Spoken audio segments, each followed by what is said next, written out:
I'm Will. And I'm Luke. And this is Will and Luke Discuss, a vodcast and podcast where we discuss content related to psychology, personal growth, self-development, and well-being.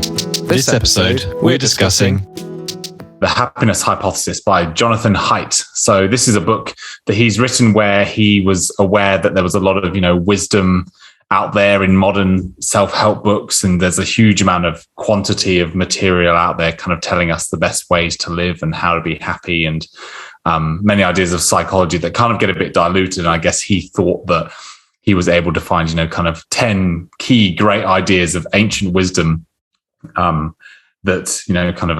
can help us within human flourishing. And he's called these 10 ideas these 10 ideas kind of contribute to what he refers to as the happiness hypothesis that he concludes the book with. I guess before this cast, we were just talking a bit about, how this is as a book to review. It's an interesting one because you kind of wouldn't want to go necessarily through like each 10 of the great ideas that he's got in the kind of same way when we did 12 rules for life. You don't want to go through like each rule one by one.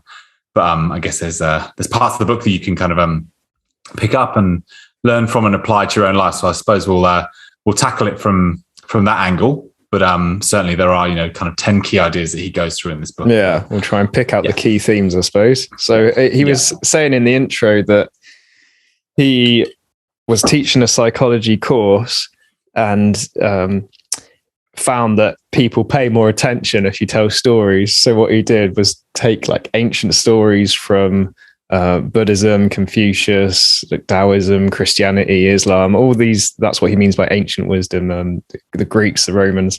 Yeah. And that he found that actually there's a lot of ideas, a lot of psychological ideas embedded in these ancient texts, which now have, research backing behind them in modern psychology. And this is the field of psychology referred to as positive psychology. I was trying to get my head around this. So positive psychology is like, as opposed to say abnormal psychology, where you're generally focused on people who are just suffering horribly or are dysfunctional, and you're looking at that and how that's happened and why. It's like, well, here we're looking at people who flourish or who are really happy and what they've done right. And so it's a bit more of a positive angle on looking at the human mind. Yes, more like, strengths-based as opposed to kind of deficit-based in its theorizing. I think it's worth mentioning there is kind of one sort of underlying theme that goes throughout the book, and he talks about this concept of there being, kind of like the elephant and the rider in our lives, and kind of like the elephant being our kind of more, I suppose, emotional animal instincts that kind of they're kind of that lead to like natural behaviors that we don't necessarily always have control over. And then there's the rider, who's the one who kind of is, thinking through the direction of our life, incorporating, values and making decisions. And I think we'll better be able to explain that as I suppose we go on through the cast. But I think that's kind of like the main gist that, is like, how do we kind of pay honor to our natural instincts and drives and in a world, whilst also kind of strengthening our rider and our decision making and our values and living by those. Yeah, it's the same idea as a chimp paradox, right? But rather than a chimp, we've got this elephant. And actually, this analogy came from the Buddha, I think. Do I have a quote? No. There's the Buddha who was talking about like how the elephant is your emotional passion-based mind, and it's the rider's your more conscious and rational self. And like if the elephant's fine with the direction you're going in, it can feel like you're actually riding it and guiding the elephant, but as soon as it wants something else, it's like you don't have much of a choice. It's going to drag you along with it. And he also said he chose the elephant as part of the analogy because it's quite smart. Like our, I guess, unconscious or emotional self can get a bad rap for just wanting to eat pizza and be sedentary and not do anything. But actually our unconscious processes have their own, intelligence to them as well. So they're not just to be written off and overruled, but integrated, which I guess is the theme of the book. Yeah, I thought it was a good book. I felt like it was a bit different to some of the other ones I've read, in the sense that like it's really like all encompassing. He's not kind of pushing forward like one particular ideology or one particular idea. It feels pretty balanced, and it almost could belong in the Bible of books we've got. I'm yet to be decided. I think by the end of the book, end of this podcast, I'll have decided. I think I'd be interested, I suppose, just because I'm trying to wading my way through kind of what were the best bits. I think I'd be quite keen just to go to like my favorite bit straight out. Go for it. And just kind of hopefully that leads on to something. So I think the chapter I got the most out of was chapter 7. So it's called The Uses of Adversity. So he's kind of talking about how people need adversity to reach the highest levels of our strengths, fulfillment, and personal development. And, throughout the chapter, he does kind of provide a bit of a balanced view about how, you kind of need the right amount of diversity, but not so much that it's just absolutely tragic and floors you completely. Right. So, he does kind of summarize saying like adversity should happen between the ages of 15 and 25. It should be varied, but not too full on. So that's sort of, I guess, like keeping in context what he means by adversity. I don't think he's kind of he was careful not to kind of say, the most like awful things happen to you aren't necessarily always going to be the most strengthening, but like this going through stresses and the impacts of those aren't a bad thing. It's how we rise to them and how we rise to the occasion. So this kind of backs off of Nietzsche's quote, "What doesn't kill you makes you stronger," which is obviously sometimes true. And that's, I think that's his point, right? That you can have post-traumatic stress disorder or post-traumatic growth, and why adversity could make you stronger is an interesting one, isn't it? Because like he says, well, like you just pointed out, there's a certain time in your life where you might be not so set in your ways that it would sort of crack you, and not so underdeveloped that you wouldn't be able to handle it. But between like your late teens and before your 30s, a good time to face bad things happening to you. That's quite an interesting idea. And I think, I guess some of the key things about that, say like endurance produces, what's he say? He says, suffering produces endurance produces character produces hope. And kind of says, it changes our priorities and our philosophies towards the present. So it can have an impact on our values, our perspective, and our ability to be, compassionate to other people. So there's plenty of opportunities through adversity. And I think the bit that stood out to me the most in this chapter is saying that adversity affects the following. So saying that, I'll kind of go through it here and I'll just see what kind of stands out to you, pick it up. So he says like it affects our personality. And these are like typically measured across like the big 5, which would be like, neuroticism, extroversion, introversion, openness, agreeableness, and conscientiousness.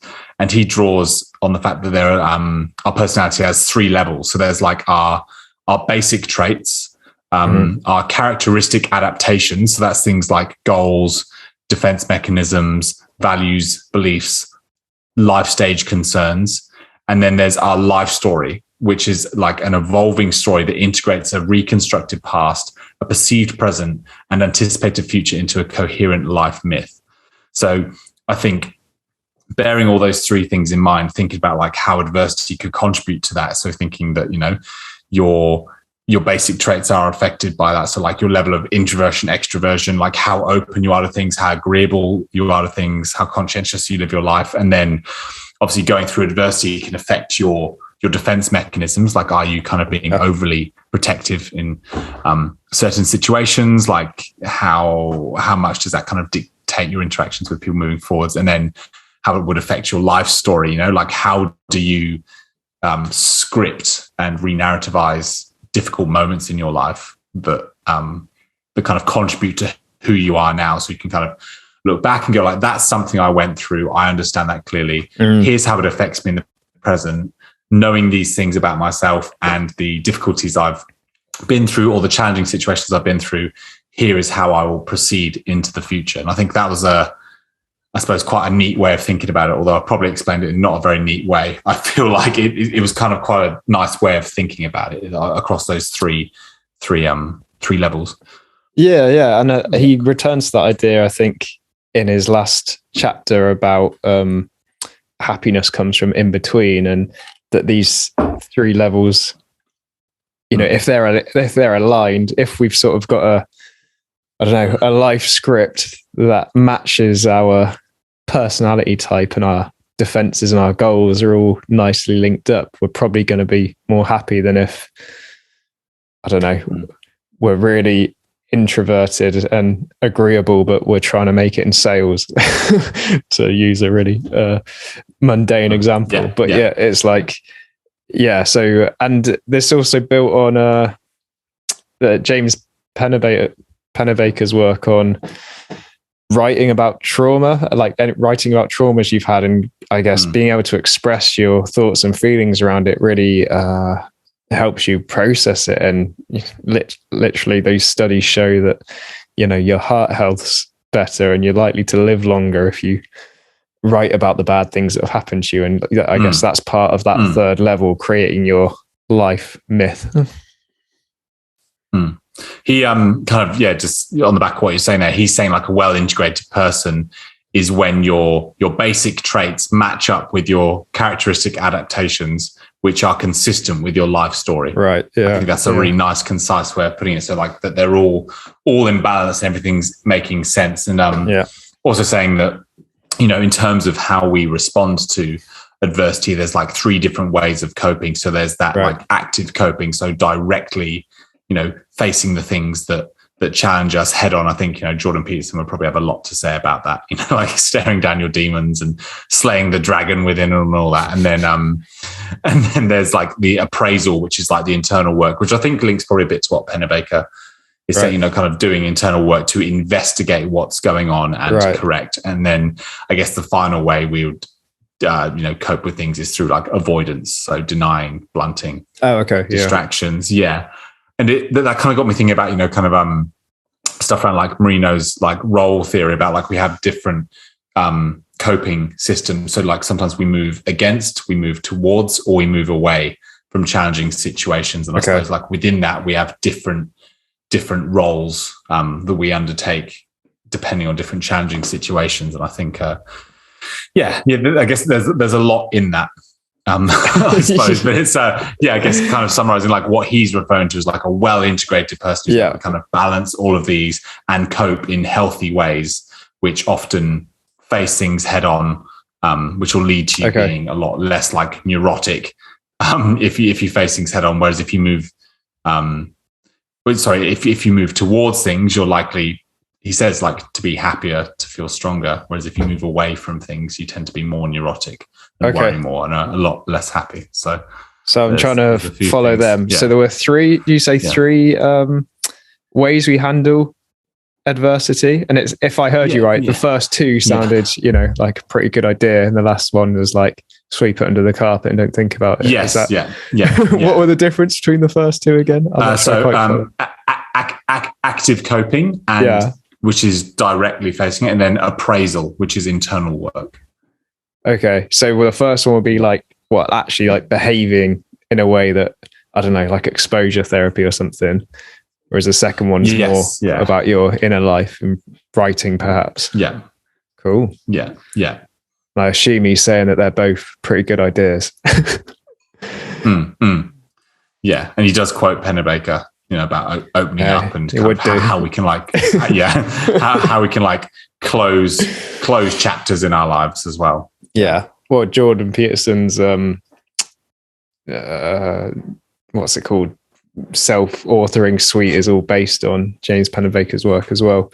So it all ties into each other. Yeah. There you go. I guess one final thing on this chapter that I liked, he's saying that, wise people can balance three responses to adversity. So it's kind of the, they're able to like adapt, so they can, they can incorporate a changing self. They can shape, which is they can change their environment, and then they can select, which is like choosing to move through a new environment. So I quite liked that. It's kind of a little bit like the serenity prayer in some ways, like knowing what you can and can't change, and then also like knowing the difference. So there's adapting yourself, there's changing your environment, or adapting to your environment. Is that what you said? Yes. Yeah. Those are the three. Yeah. And I suppose, depending on how, like sometimes you might not really be able to change your environment, right? So it's best to learn to adapt to it. But sometimes you don't need to put up with something and you can just, change it. That's probably one of my favorite chapters that I feel like we've breezed through a bit there. But I guess it's interesting. It did make me think about when you're talking about like the kind of the vertical. So there are kind of what he's saying is that like when your longer term goals kind of match with your shorter term immediate goals. I was thinking a little bit about like Tony Robbins' Time of Your Life, and like in terms of goal setting for 2022. And I don't know, kind of love to hear what you think about this, but like this year I've tried to make my goals are a lot shorter term than they used to be. So I think I used to kind of set like a goal for like, okay, this year I'm going to do X, Y, Z, or I'm going to achieve this. Whereas at the moment, I think I've now focused on kind of what are the systems I need to put in place in order to kind of move towards a longer term goal that isn't necessarily like set in a fixed place. And I think that's what stood out to me here, is that like you need to focus on like immediate goals that feel wholesome and kind of facilitate the life you want to live and move you ever closer to, the person you want to be. But also those need to kind of fit in within some kind of bigger picture of what you're looking to do with your life. And like, I think this ties into for that. This ties into chapter 5. So I think we'll run with that. So that's the sort of wisdom idea. This chapter is called The Pursuit of Happiness. And the wisdom idea, I've got this quote here from Epictetus. Do not seek to have events happen as you want them to, but instead want them to happen as they do. So the idea from ancient wisdom is that when you strive for stuff, and this comes from Stoicism, Buddhism, that you suffer because you end up just longing and wanting and having these attachments. And if you can find contentment with what is, then that's inner work, right? And you're not a hostage to your external environment. But I guess Jonathon Haidt comes back on this a bit, and he's like, well, actually, we do know there is some stuff that in our environment that is damaging, and we don't just habituate to it. He talked about like relational conflicts, and there's a few like ones that I'm like, oh yeah, but they seem very basic, but like noise. So if you just like live like really close to traffic, commuting, like stuff like that, it's like in general, he called this the adaptation principle. In general, we just adapt to circumstances. So like you've probably heard of the if you lost both your legs or an accident, or if you won the lottery, both you would estimate your emotions being much higher and much longer lasting than they would be. Generally speaking, you adapt to the circumstance and you go back to baseline. But there are some things we don't adapt to. And like just said a couple of them there, noise, conflict. And so there are things worth striving for. But yeah, like I guess to build it back to the point you were saying, it's that there's also this the progress principle, he calls it. So like there's happiness to be gained, a little bit of happiness to be gained in achieving something. When you finally tick that thing off, you've been working on something for years and you finally get it. But he says, that'll last a day or two. But there's also pleasure to be gained in the pursuit of something itself, in the journey of getting there. And like, obviously that's most of the time. So you're going to want to find that happiness and find the things you enjoy doing. Because that's what your wins and your hitting goals are just fleeting moments, whereas your actual journey and progress towards things is what you're doing the majority of the time. He quotes, I think he's kind of interested. There you go. I was going to say, he quotes, if I say this right, Mihai Csikszentmihalyi's flow, and talks about how that's like a state to get into, which is this experience he's talking about. we're kind of totally immersed in, Yeah. I think, obviously I feel like I've read multiple books where flow's quoted, so Yeah. I feel like I should be able to I feel like it's kind of been everywhere, but I guess it's he does kind of challenge that Buddhist idea of like entirely escaping our attachments and just like not being so focused on achievement necessarily and being tied to that being a value that brings us happiness.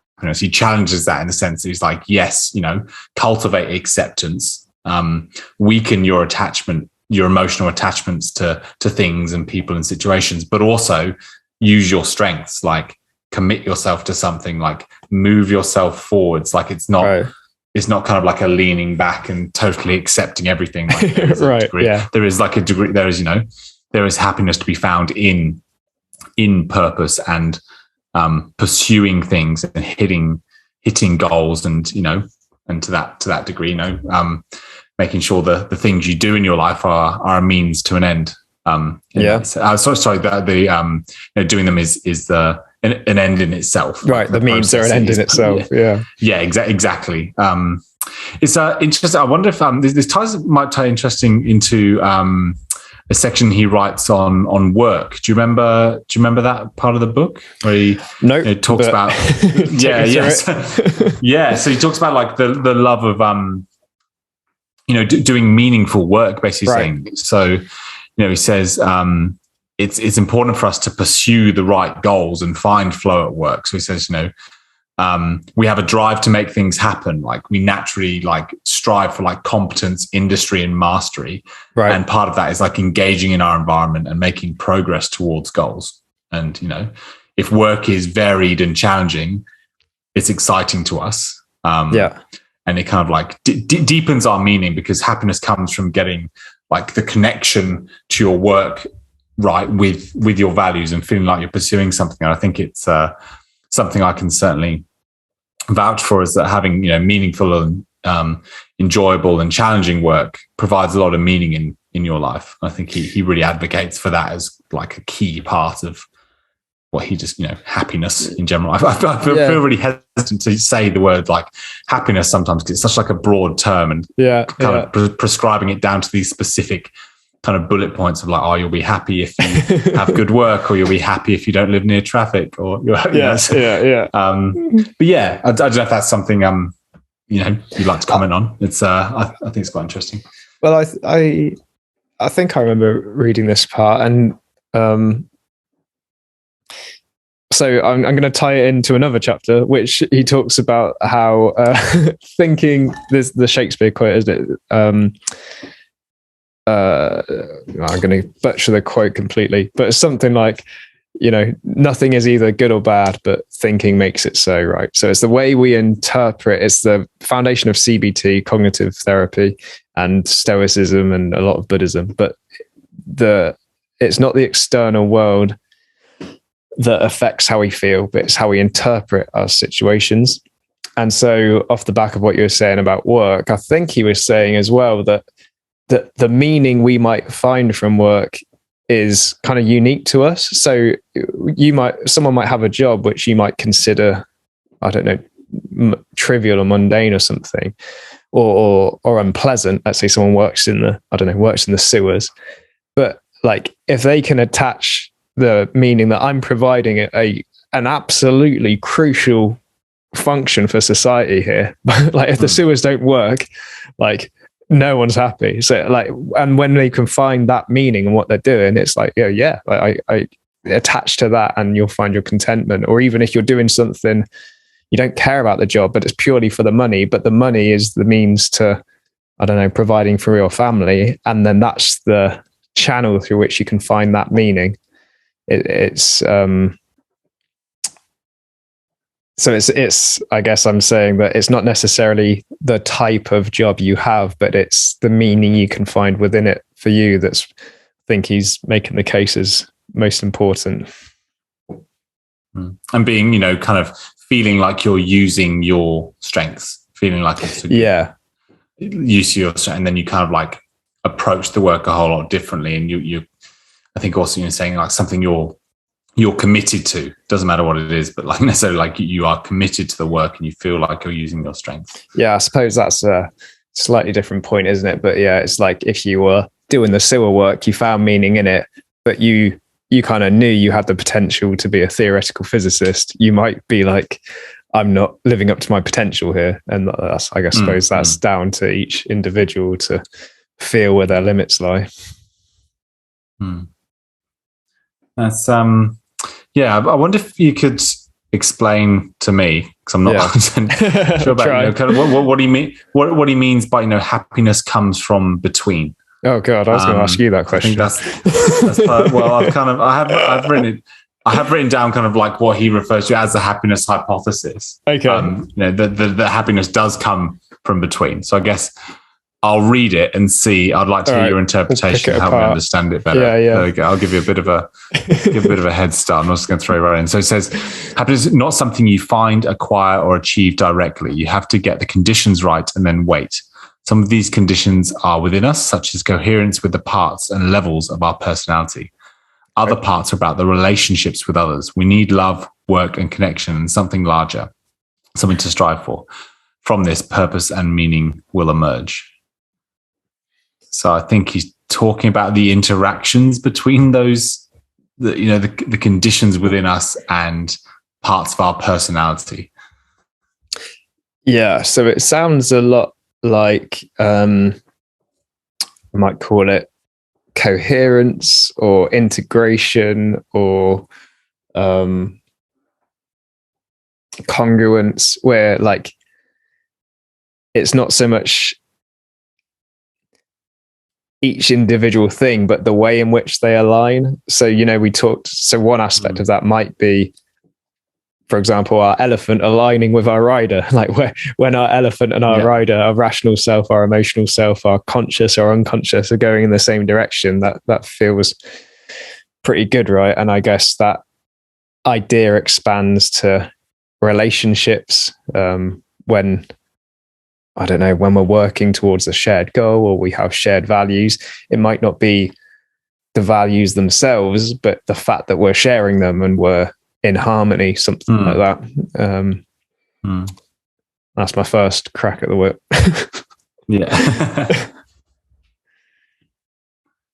Yeah. It's I think for me it seems like it's about the relationship we have between what our skills and purpose are in life, but also like the underlying wider meanings of life. So in terms of, what are like our wider perspective of life. So in terms of the fact that like on a day-to-day level, we can be doing meaningful work and achieving things that feel meaningful to us and having meaningful connections, but also to what ends, like what is our bigger picture of the earth and our, mortality and our faith and, maybe things around like religion and spirituality, like what is essentially like kind of our interaction between our understanding of like the meaning of life and kind of what this is all for versus like the ground level day to day. Like we kind of get stuck in these moments, these interactions, these relationships are, loves and hates and all these sorts of things. And where does that kind of having a good understanding of like where that fits into our bigger life story and our bigger understanding of the world. Yeah, no, I follow that. So it's like you've got your, I don't know, let's go to David Allen and your 40,000 foot view of life or whatever. And then you've got your buying your cat food day to day, ground level, zoomed right in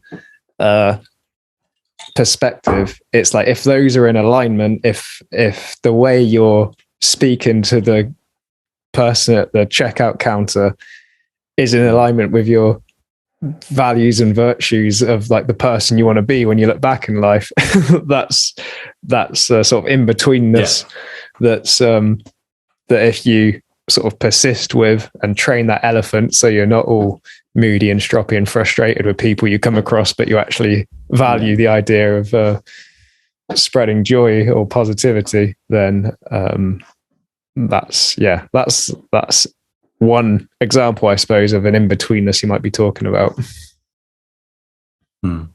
along with the one we talked about earlier, the like, yeah, that I forget what you called them now, but we had that alignment between like your sort of personality, your temperance you're sort of born with, versus the defenses and your goals you build up, versus the myth of your life, the story of your life you build.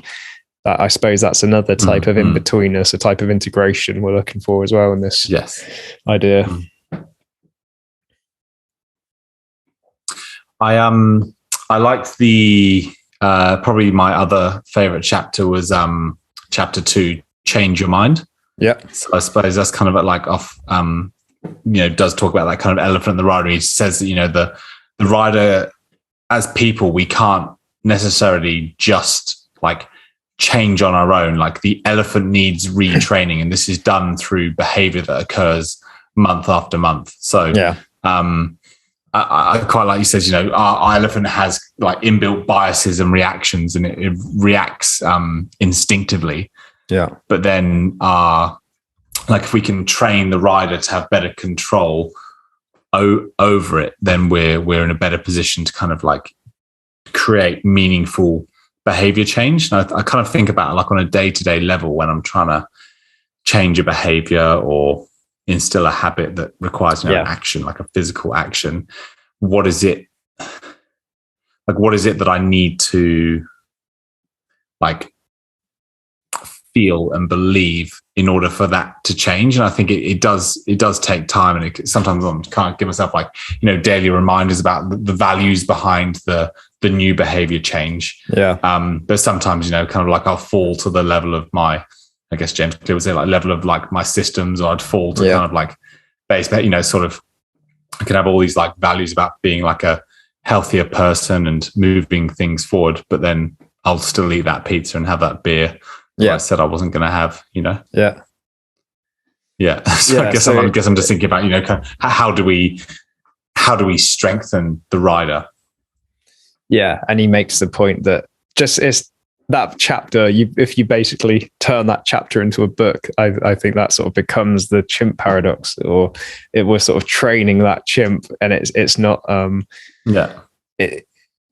he talks about like, I don't know, New Year's resolutions or one-off epiphanies, which might last even longer. But if we want real sustained change, it's about like constantly training that elephant as if we were training a new dog we had or something. And then that ties in with, like you say, James Clear stuff about that 1% habit formation, these daily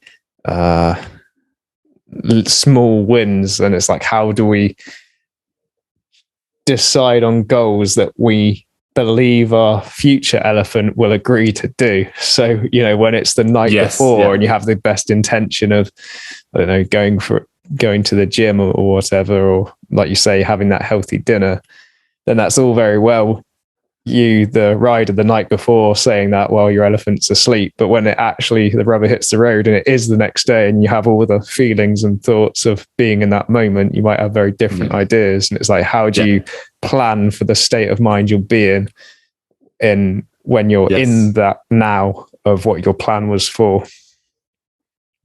I guess it's kind of, it feels like it's just the core of any sort of behavior change or anything. And a lot of like the books we read, it's sort of like we read these things, and it kind of encourages a certain mindset, or it encourages us to put in certain systems that can sort of encourage the elephant to act in the rider's best interest, I suppose. It's kind of a matter of sort of, he talks about that like tightening versus loosening up. It's like, do we need to like loosen up a bit and allow the elephant to kind of lead a bit more, versus kind of tightening up and like pulling the reins on it and like getting our ideas and our values straight and having our systems in place and our routines and our habits. It feels like it's just that constant balance.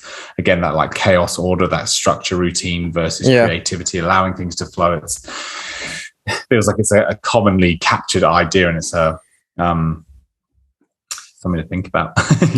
And you don't want to, well, like I've definitely been through times where I've tried to sort of, I don't think this is the right phrase, but like white knuckle it through with the elephant, just shove it in. Like it's the alarm goes off in the morning. I feel like crap, but I force myself out of bed. I go out in the cold and I force myself through. I want to eat something unhealthy, but I force, and eventually that will all crumble, or at least it has done, Yeah. So it's finding, because even though in those moments I'm doing the things I said I'd do, it's still set up to fail because I've not found that alignment. So a real recent and practical example, I guess, is like, I've been doing tennis recently, and yesterday I played like 3 hours of it, and at no point was I like, oh, I really can't be bothered to go into tennis today. Like, I just really wanted to do it. So it's finding those things where your rider and your elephant are in alignment, because the elephant's like, oh, that'd be fun.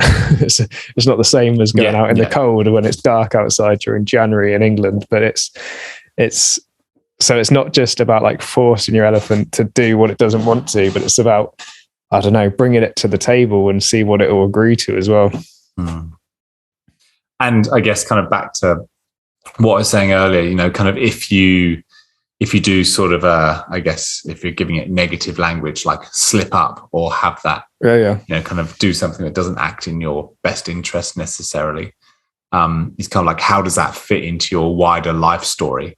It's kind of like, oh, you had that pizza on Friday night that you said you weren't going to have, and it wasn't part of the plan, and it's not part of your value system, and it's not acting in your longer term best interest. But are you able to kind of frame that within a life story that actually, I am a healthy person and I can treat myself and it's okay, and not kind of feeling guilty about that because you feel quite integrated with your story and quite secure that act against yourself is not kind of harming the view you have of yourself at a wider level.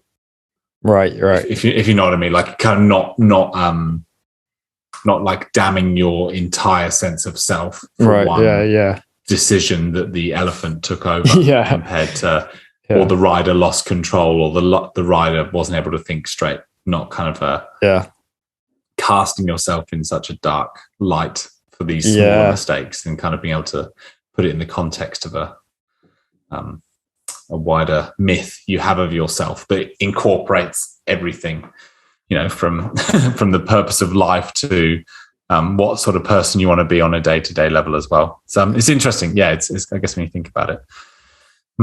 Yeah, well, those things, it's kind of like, well, it's very tempting to shame yourself, isn't it? Or have a go at yourself when you do things that are out of line with your values. But then you suffer twice, because you suffer from breaking the value and you suffer for beating yourself up about it. And then I'm not convinced that the shaming and the beating yourself up has much positive effect either.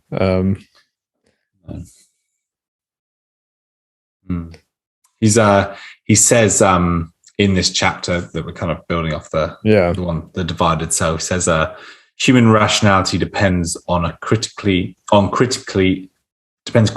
sophisticated emotionality. So it says reason and emotion must both work together to create intelligent behavior.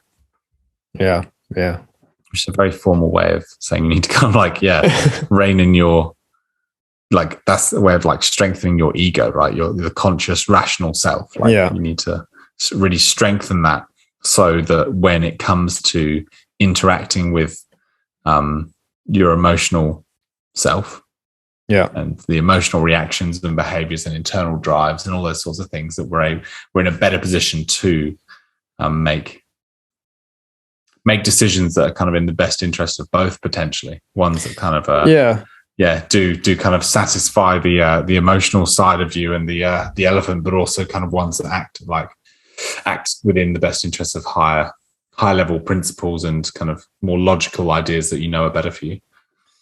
Yeah, and I think that's helping me clarify what I was saying before, that when we sort of shame or criticize ourselves, we're just repressing that part of the id or the emotional self even deeper, and it that shadow side will just pop up again, right? So it's about integrating it into the wider whole, which sounds great.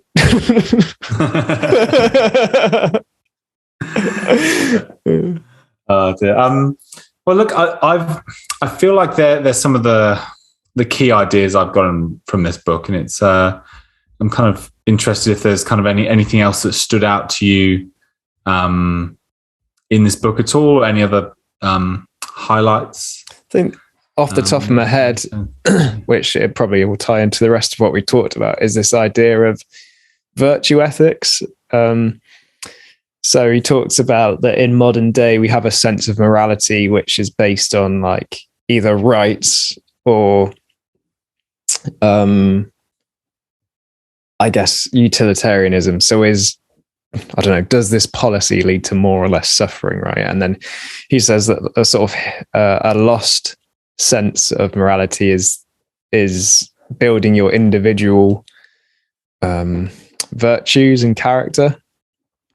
And, you know, so rather than, I don't know, you've got these philosophical thought experiments like the trolley problem, like do you push the fat guy in front of the train to stop it running over 5 people or whatnot? And it's kind of like, well, in real life, we're probably, our happiness is better served by thinking about training the virtues we care about, like, I don't know, honesty or courage, integrity, justice, things like that. And that's he talked a lot about Benjamin Franklin, who I think he says in his autobiography, he talked about choosing one virtue that he would just like pursue for a few weeks or months or something, and he wouldn't think about anything else. It's like, I'm going to choose this one thing, and I'm going to whether it's courage or honesty, and I'm just going to like go for that for a few months and just see what happens. And sort of over the years, just trained himself in all these different virtues. I thought that was a really interesting idea. Yeah, like going through that like one lens entirely, kind of like in Yes Man. I'm going to say yes to absolutely everything. And see what happens. Yeah. See what flows from that. Yeah. There was one bit I know there was an Alan Watts talk that we listened to about like life being play and you know, living sincerely but not seriously. Yeah. And I guess it was just kind of like a quote at the end of one of the chapters, the one that was the faults of others, and he's kind of saying, you know, see life as a game. Like we have a role and we can play out our role in life. And he comes from, also there's ideas like Hinduism as well, says like we must play our role, like whatever comes our way. And I quite liked that. I quite like that idea of sort of, you know, once we understand our you know, distortions in life, and once we understand kind of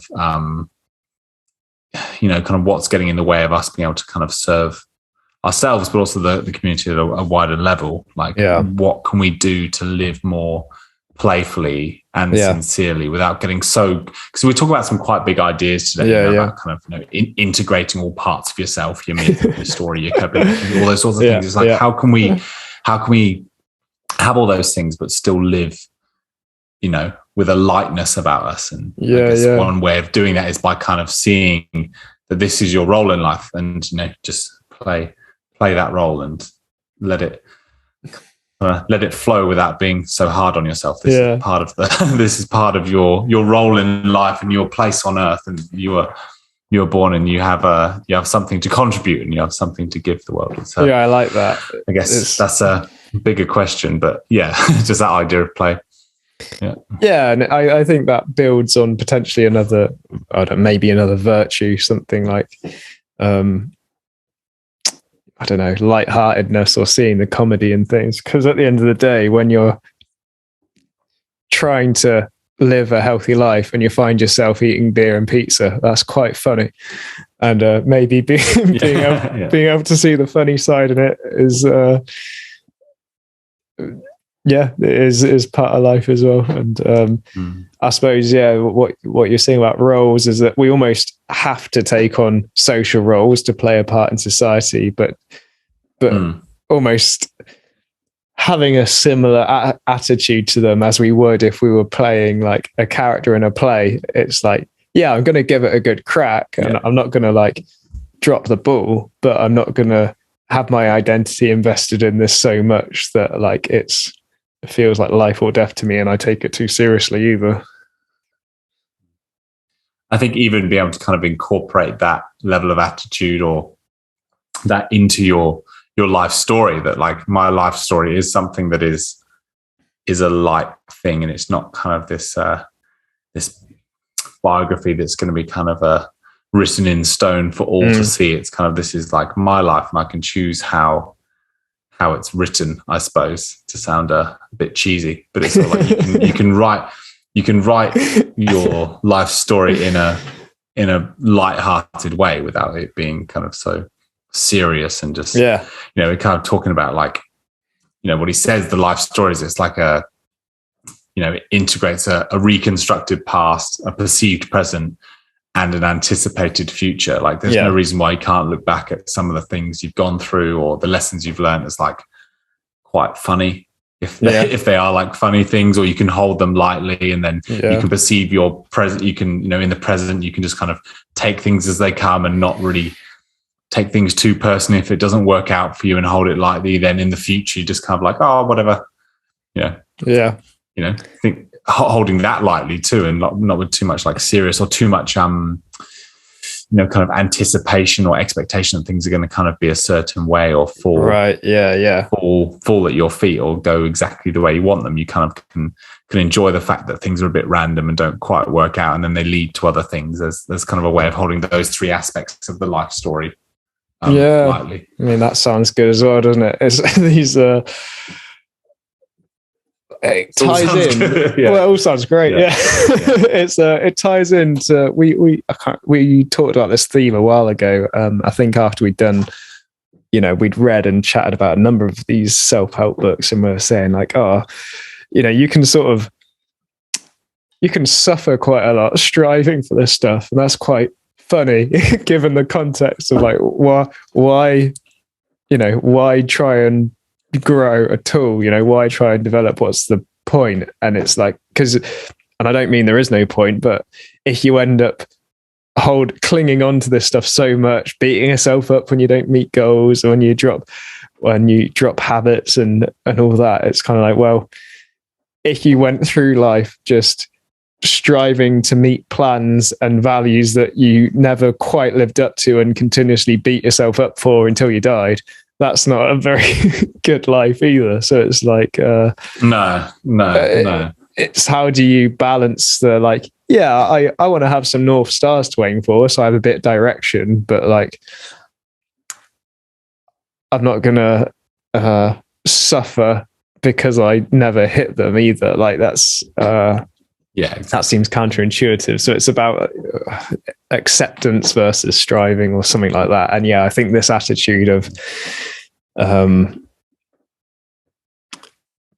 finding a sort of, is it an acceptance, a sort of flexibility when things don't go the way you plan them, or when adversity strikes, or when failures happen. It's sounds really important. Well, don't know how to foster it, but it sounds great. No, it is one of those books. I feel, I guess I feel like I want to summarize a little bit, but I feel like there's a lot of, good lessons in there, and there's some it's a really wonderful, I guess, summary of key ancient wisdom that we've kind of like breezed through. But it's a cool idea, and it's kind of nice to have it there and kind of condensed, and now I kind of feel like I've condensed it myself into some notes in a podcast I've done with you. It's I guess it's, in terms of its practical utility, I think I'm still kind of working out where that lands for me. I think well, he's a psychologist, isn't he? It's not like he's not a Tony Robbins, he's not a down in the ground kind of guy. So it is a bit of a higher level, more abstract philosophical idea, isn't it? I know I've just jumped on what you said, but it's like I didn't find myself implementing things as I was reading the book like I did with like sleep or Carpe Diem or something. It's like, it's more of a I don't know, hopefully these are the kind of things that you let your mind chew over, and they sort of sink into your unconscious without you having to do much about it. At least that's what I like to tell myself.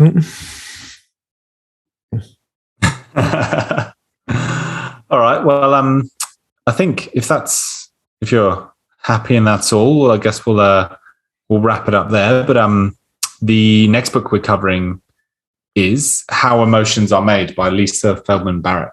So this is a book about where she has an alternative theory about how our emotions arise in us and the meanings we attach to them. It's apparently a little bit controversial in the way she thinks about it. So I'm intrigued to hear a point of view. I'm a couple of chapters in, and I think it could be really valuable and could challenge some previous podcasts that we've done. So right.